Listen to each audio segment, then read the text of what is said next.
Well, nice change of pace on this Tuesday. Sure, it was cold and cloudy to start, but we saw some beneficial sunshine. Of course, the wind, it's really whipped up, and we're going to have plenty of that into the midweek, so be prepared for that, and you're going to feel it more as it gets a little bit colder behind this first of several systems that we'll see as the unsettled weather pattern brings additional rain and snow chances a little later in the period. That December chill, that stays put as well, even though we got a bit of a break from it with below average temperatures overall. Cleared the clouds out temporarily, but they are already beginning to fill back in. We've got an area of low pressure and a fast moving cold front that's going to be dropping into the Ohio Valley overnight and into the day tomorrow.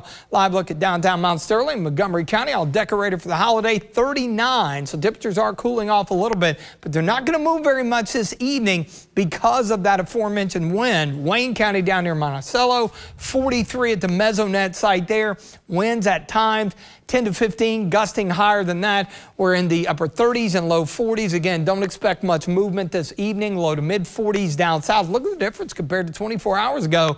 Much, much better.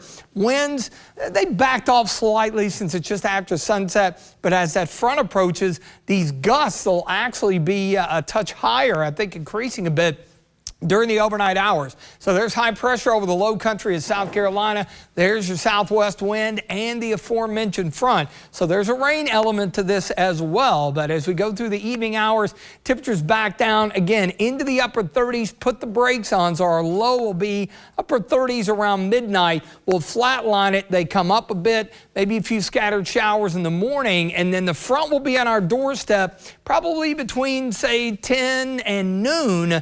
That's when our high temperatures will be into the mid 40s. And then look what happens as this sweeps through by the end of the afternoon. We have fallen into the mid to upper 30s, and there will still be some wind around as well, so probably wind chills tomorrow afternoon down into the 20s. I mentioned the wind gusts. Look at how they pick up a bit during the overnight hours heading toward daybreak tomorrow with the approach of that front. So the windows rattling a little bit during the overnight, then the front sweeps on through, and even though they back down, you have wind gusts 20, 25, and temperatures in the 30s.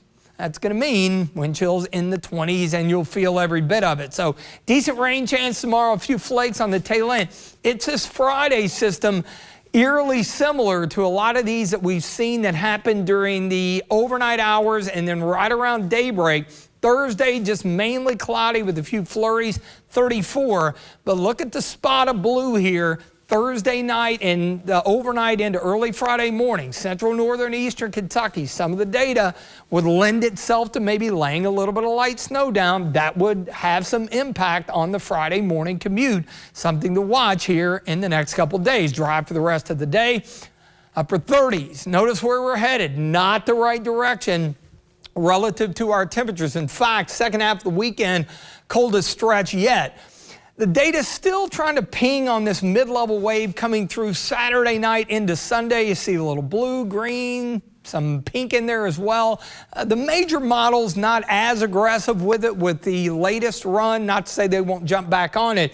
One thing everything's on is a cold Sunday. We're talking mid-20s for afternoon highs and some early morning lows in the teens. It does look dry heading into early next week. So tonight, breezy, steady temperatures, early lows in the upper 30s before we climb a few degrees. Late showers, so you'll need the rain gear tomorrow morning. Windy and damp tomorrow. Again, at times, those wind gusts could be 35 to 40, especially on the nose of that front late morning. It will be colder by the end of the day. A lot going on the 7-day. Again, temperatures drop tomorrow, flurries on Thursday, and then that Thursday night, Friday morning system, that bears watching for the possibility of some low-end accumulating snow. A lot of Saturday dry, and then that next wave before we're just flat cold on Sunday, mid-20s, before we do recover a bit back into the 30s early next week.